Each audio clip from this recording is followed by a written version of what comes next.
penetapan TPN-OPM di Papua dilabeli teroris oleh pemerintah itu kontradiktif dengan pandangan dan pemikiran mainstream terorisme internasional. Karena TPN-OPM namanya Papua Merdeka, itu artinya Papua Freedom. Ya, Papua Merdeka itu artinya Papua Freedom. Dan itu ada cikal bakal pertama. Bintang Kejora itu lahir tahun 1942 oleh Angganita Manufaur Bibiak.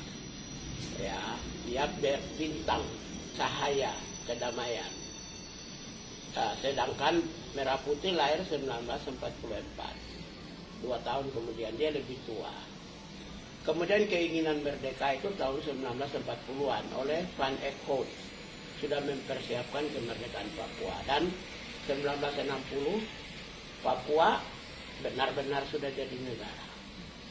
Kemudian sebelum Pak Soekarno infiltrasi Papua dan menyatakan negara sudah merdeka. Mereka pasukan yang dipersiapkan untuk negara baru tersebut adalah Papua Pili Villagers Corps. Ya, pas katakanlah Tentara Nasional Papua itu resmi. Mereka memang konsisten mempertahankan negara yang mereka sudah telah merdekakan. Gitu. Karena itulah sampai hari ini TPN-OPM itu adalah embrio dari itu, jadi freedom fighters. Mereka tidak menganut doktrin takfiri dan togut. Tolong ditulis, ini perlu diumumkan. Mereka tidak menganut takfiri dan togut. Mereka menganut freedom, kemerdekaan, kebebasan. Itu tidak berarti saya mendukung mereka. Saya juga tidak kenal TPN-OPM, saya juga tidak mendukung TNI Polri. Saya adalah pembela kemanusiaan. Karena itu, karena mereka adalah freedom fighters, maka di dalam hukum internasional itu jenderal-jenderal di akademi militer itu diajarkan tentang hukum humaniter Konvensi Jenewa. Teori dan pelajaran yang mereka dapatkan itu adalah mereka adalah kombatan. Kemudian mereka itu adalah rebellion. Jadi tidak sama sekali sedikit pun mereka itu bisa dimasukkan sebagai salah satu segmen atau elemen terorisme. Karena mereka tidak menganut ideologi maut, mereka tidak menganut togut, mereka tidak menganut takfiri. Tidak ada itu. Simbol-simbol yang ada seperti misalnya lagu Papua, Hai Tanahku Papua, itu pemujaan terhadap tanah, leluhur dan bangsa Papua, kulit hitam, ras Melanesia. Jadi semua simbol-simbol negara bangsa yang ada di dalam bendera, bintang kejora, nama Papua, burung mambruk sebagai lambang negara. Bagaimana burung mambruk itu mencerminkan simbol-simbol kekerasan? Sementara organisasi teroris itu adalah simbol-simbol maut, kekerasan. Ya, jadi dengan demikian sebenarnya negara ini ditertawain oleh dunia karena melanggar apa yang dinamakan kelompok rebellion atau freedom fighters atau kombatan disebut sebagai teroris. Itu satu. Yang kedua, saya percaya kepada hasil survei BIN bahwa hampir 46 generasi muda mahasiswa itu sudah terpapar ideologi radikal. Kemudian beberapa orang di Indonesia, banyak juga orang di Indonesia yang sudah ada di dalam pemerintahan, ada di organisasi-organisasi masyarakat yang terpapar ideologi khilafah, ideologi radikal, yang pengagum ISIS. Karena itu saya mau ingin sampaikan, mungkin yang tidak mengagung ideologi khilafah, radikal dan ISIS itu Jokowi tidak, Budi Gunawan mungkin tidak, Kapolri tidak, Panglima TNI tidak, Ibu Mega mungkin tidak. Tapi jabatan-jabatan pejabat-pejabat yang lain sudah pasti berdasarkan hasil survei BIN. Itu mereka terpapar ideologi radikal. Kalau mereka terpapar ideologi radikal, maka kebencian intoleran, kebencian terhadap agama-agama lain itu sudah pasti tertanam. Maka dapat diduga, ya ini adalah kemenangan kelompok khilafah, kelompok pengagum ISIS di Indonesia. Jangan sampai pejabat-pejabat itu terlindung di balik Pancasila dan undang-undang. Tapi mereka punya skenario. Saya tidak menuduh siapa-siapa, tapi ini adalah indikasi saya menerjemahkan survei dari BIN, Badan Intelijen Negara. Nah, karena itu saya meminta Jokowi harus hati-hati memberikan peluang kesempatan jabatan kepada privilege khusus kepada orang-orang tertentu yang sedikit di dalam karakter kebangsaannya lemah. Karena orang yang memang jenderal-jenderal banyak juga yang menolak TPNOPM dikategorikan sebagai teroris. Siapa aja coba? Pak Susno Hadi Winoto, jenderal sudah tegas, sangat tegas menolak. Hari ini Hendardi juga menolak. Hendardi juga penasihat Kapolri. Terus kemudian Amnesty International juga menolak. Lalu Komnas HAM juga menolak. Semua pendukung civil society sudah menolak. Ya, karena itu apa yang Pak Gubernur Papua sampaikan bahwa penetapan itu harus ditinjau kembali dan konsultasi dengan PBB. Karena ini jangan sampai ini memberi kekuatan kepada Timur Tengah yang mendukung, yang membangun negaranya berbasis ideologi khilafah, ideologi takfiri dan togut. Itu mereka bisa memberi angin segar bagi mereka untuk lakukan kekerasan berbasis terorisme di seluruh dunia. Karena saya sudah diwawancarai media-media Arab. Soal apa tuh, terkait dengan penetapan Papua. Tidak hanya TPNOPM-nya, Pak Mahfud bilang orang-orang di Papua. Artinya orang-orang Kristen dong di Papua disebut teroris. Karena dia tidak menyatakan siapa orangnya. Ya, TPNOPM atau KKB dengan orang-orang di Papua. Pak Mahfud mengatakan orang-orang di Papua itu sama dengan gereja, sama dengan rakyat Papua. Orang-orang yang berbasis Kristianitas.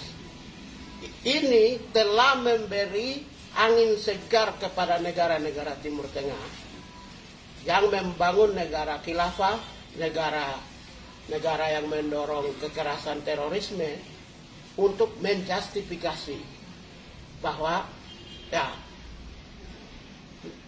argumentasi itu memberi angin segar dan kekuatan mereka untuk melakukan kekerasan berbasis rasialisme. Karena itulah saya mengatakan bahwa ya pemerintah harus jangan memberi privilege khusus kepada orang-orang yang berlindung di balik Pancasila dan undang-undang.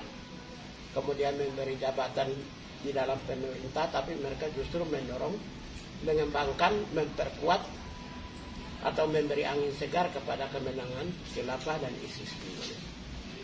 Jadi sekali lagi yang Abang soroti adalah label dari teroris ini ya Bang ya? Ya. Tadi Abang juga sebut rebel dan combat dari kelompok ini. Rebellion dan kombatan itu sudah lama. Itu seperti apa Bang? Hampir semua gini, rebellion. Yang tentunya membedakan dengan label teroris ya? Ya, rebellion dan kombatan itu kan hampir semua negara di dunia itu rebellion. Yang zaman lalu, yang memerdekakan wilayahnya. Kelompok rebellion itu adalah kelompok Bumi Putra yang membentuk kekuatan berbasis patriotisme dan nasionalisme. Di negara-negara di Afrika itu pemimpin rebellion itu Jomo Kenyatta, Bapak Bangsa di Kenya. Kemudian Kwame Nkrumah, Bapak Bangsa di Ghana. Kemudian Julius Nyerere, Bapak Bangsa di Tanzania. Hampir semua tokoh-tokoh bangsa, proklamator-proklamator di seluruh dunia itu adalah pemimpin-pemimpin kombatan yang memperjuangkan kebebasan bangsanya, kebebasan wilayahnya, mempertahankan harga dirinya. Perlawanan mereka adalah militer dunia barat dan kelompok-kelompok superioritas kulit putih. Karena itu kekerasan di Papua yang menentang militer, penetrasi militer dan superioritas kelompok-kelompok yang migran di Papua, itu semua sama. Hampir semua negara-negara yang melepaskan diri dari penjajah itu sama. Pakistan, India. Berarti mereka Kemudian Bangladesh, India. Kemudian Rusia dulu, Uni Soviet ada 15 negara yang menentang Uni Soviet. Nah, itu mereka menentang tentara dan mereka menentang kekuasaan Rusia. Kemudian Yugoslavia juga sama, orang-orang Slavia menentang Yugoslavia. Orang-orang Srebrenica menentang Yugoslavia. Orang-orang Bosnia menentang Yugoslavia. Jadi militer Yugoslavia dan orang-orang Yugoslavia ditentang oleh suku yang lain. Karena itulah masuk dalam kategori rebellions atau freedom fighters. Jadi tidak ada hubungan sama sekali dengan teroris. Teroris itu tidak harus menganut, ada dua doktrin. Nah, yang saya pahami yaitu doktrin takfiriyah dengan doktrin Togut. Togut tidak mungkin ada pendatang semua guru-guru di daerah pedalaman. Orang-orang Islam ada yang jadi pengajar di sana, ada yang jadi mantri, ada yang jadi dokter. Jadi bagaimana Togut? Begitu. Tapi konsekuensi dengan labeling teroris ini terhadap mereka ini seperti apa, Bang? Yang jelas ini skenario Jakarta adalah ada dua. Yang saya baca ini begini. Yang pertama, sebuah desain skenario tujuannya adalah tidak hanya sekedar memberangus KKB atau TPNOP, tidak hanya sekedar itu. Karena Jakarta sudah menggunakan maksimum essential force, maksimum, saya tidak paham minimum, bertahun-tahun, tapi mereka tidak mampu menyelesaikan. Apa enggak kemarin operasi militer dibawakan dari Panglima Komando Wilayah Gabungan itu berhenti? Kan juga enggak. Dulu zaman Soeharto berkali-kali disebut KKB, GPK lah, Gerakan Pengacau Keamanan lah. Itu sampai sekarang kan tidak pernah dengan kekuatan alat utama sistem persenjataan. Tetap karena itu menurut pemahaman saya, negara lagi sedang menjustifikasi terorisme untuk membantai rakyat Papua atas dasar rasisme dan rasialisme. Bisa-bisa Papua habis. Dan ingat, Papua ini pintu masuk ke Pasifik. Papua habis, kemudian lakukan politik pendudukan, nanti negara-negara Pasifik goncang, terancam. Australia terancam, New Zealand terancam. Jadi hati-hati, ini politik global bisa berbahaya ini. Berarti saran dari Abang atau masukan? Kalau saran dari saya, sudah kembali ke normal aja. Lo mau kasih nama apa ke, mau apa kucing ke, mau anjing ke, mau KKB ke, mau apa, tapi jangan teroris. Karena teroris itu bisa menggoncangkan kawasan. Negara-negara fanatik semua loh, Palau, Papua New Guinea, Tuvalu, New Caledonia, Vanuatu, Solomon Island, Australia, dengan New Zealand itu negara Kristen fanatik semua. Mereka goncang.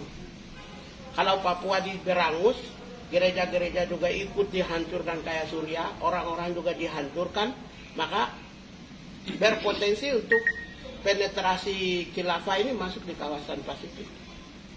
Itu yang berbahaya. Karena itu lebih baik ini tidak usah, normalkan aja kembali. Terima kasih. Cepat.